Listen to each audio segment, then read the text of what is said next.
అమరావతిలోని ఎస్ఆర్ఎం యూనివర్సిటీలో కలుషిత ఆహారం తిని 300 మంది విద్యార్థులు అస్వస్థతకు గురయ్యారు. 2 హాస్టళ్లకు చెందిన విద్యార్థులు కల్తీ ఆహారం తిన్నట్లుగా తెలుస్తోంది. ఈ ఘటన ఆదివారం జరగా ఆలస్యంగా వెలుగులోకి వచ్చింది. అయితే యూనివర్సిటీ అధికారులు ఈ విషయం బయటకు పొక్కకుండా క్యాంపస్లోనే చికిత్స చేశారని సమాచారం. కల్తీ ఆహారంపై ప్రశ్నించిన విద్యార్థులను వారి తల్లిదండ్రులను యాజమాన్యం బెదిరించినట్లు తెలుస్తోంది.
అమరావతిలోని ఎస్ఆర్ఎం యూనివర్సిటీలో కలుషిత ఆహారం తిని 300 మంది విద్యార్థులు అస్వస్థతకు గురయ్యారు.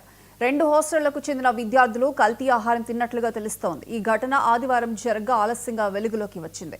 అయితే యూనివర్సిటీ అధికారులు ఈ విషయం బయటకు పొక్కకుండా క్యాంపస్లోనే చికిత్స చేశారని తెలుస్తోంది. కల్తీ ఆహారంపై ప్రశ్నించిన విద్యార్థులను వారి తల్లిదండ్రులను యాజమాన్యం బెదిరించినట్లు తెలుస్తోంది.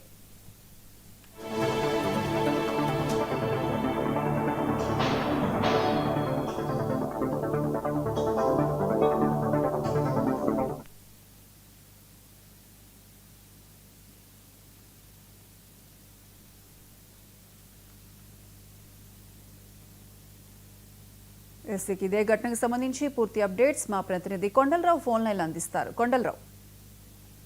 Thank you Priyanka. అమరావతిలోని ఎస్ఆర్ఎం యూనివర్సిటీలో ఫుడ్ పాయిజన్ కలకలం లేపుతుంది. ఆలస్యం ఈ కథనం అయితే ఆలస్యంగా వెలుగులోకి వచ్చిందనే చెప్పొచ్చు. దాదాపు 300 మంది విద్యార్థులు ఏదైతే ఫుడ్ పాయిజన్ అయిందో దీనికి సంబంధించి కూడా ఎస్ఆర్ఎం యూనివర్సిటీలో కొంతమంది బయట విద్యార్థులు చికిత్స పొందుతున్నట్టు కూడా తెలుస్తుంది. అయితే ఇందులో ఏదైతే ఈ 300 మంది కలుషిత ఆహారం తిని విద్యార్థులు ఆసుపత్రి పాలయ్యారు. దీంతో 4 విద్యార్థుల పరిస్థితి విషమంగా ఉందనే చెప్పొచ్చు.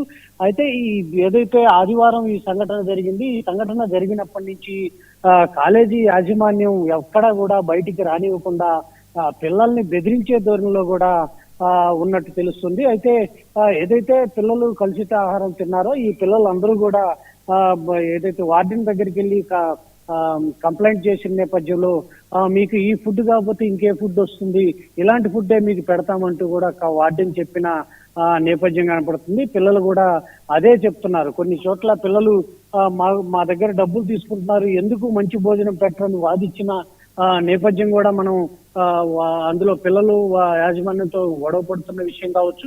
ఇదే కాదు, గతంలో కూడా ఎస్ఆర్ఎం యూనివర్సిటీలో ఇలాంటి సంఘటనలు చాలా వరకు జరిగినాయి.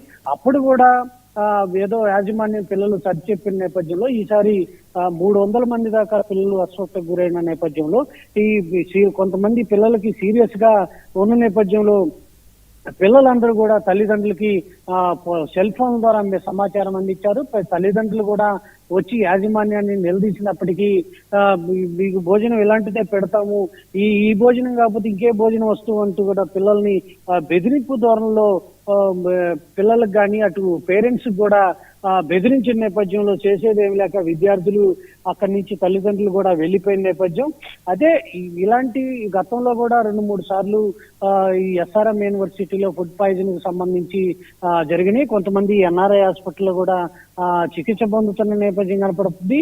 అయితే ఎప్పుడు కూడా ఈ ఎస్ఆర్ఎం యూనివర్సిటీలో గత 2014-19లో తెలుగుదేశం పార్టీ అధికారంలో ఉన్నప్పుడు ఈ ఎస్ఆర్ఎం యూనివర్సిటీకి రాష్ట్ర ప్రభుత్వం భూములు ఇచ్చి ఇక్కడ ఎస్ఆర్ఎం యూనివర్సిటీని నెలకొల్పడం జరిగింది. అప్పట్లో ఎంతో ప్రతిష్టాత్మకంగా ఇప్పుడు ముఖ్యమంత్రి చంద్రబాబు నాయుడు రాష్ట్రంలో విద్యా సంస్థలను అభివృద్ధి చేయాలనే నేపథ్యంలో చేసిన నేపథ్యంలో ఇలాంటి ఎస్ఆర్ఎం యూనివర్సిటీలో పిల్లలకి చదువుతో పాటు జ్ఞానం పెంచాల్సింది పోయి పిల్లలకి సరైన ఫుడ్ ఇవ్వకుండా నాణ్యత లేని పాయిజన్ ఉన్న ఫుడ్ని ఇస్తున్న నేపథ్యంలో పిల్లలందరూ కూడా అటువైపు గుంటూరు జిల్లా కలెక్టర్ కూడా పిల్లలు మెసేజ్ పెట్టినట్టు తెలుస్తుంది. కలెక్టర్ కూడా అక్కడికి వచ్చి ఏదైతే ఆ ఫుడ్ కు సంబంధించి వంటశాల ఉందో దాన్ని కూడా పరిశీలించే విధంగా కూడా చేస్తున్న నేపథ్యం కనపడుతుంది.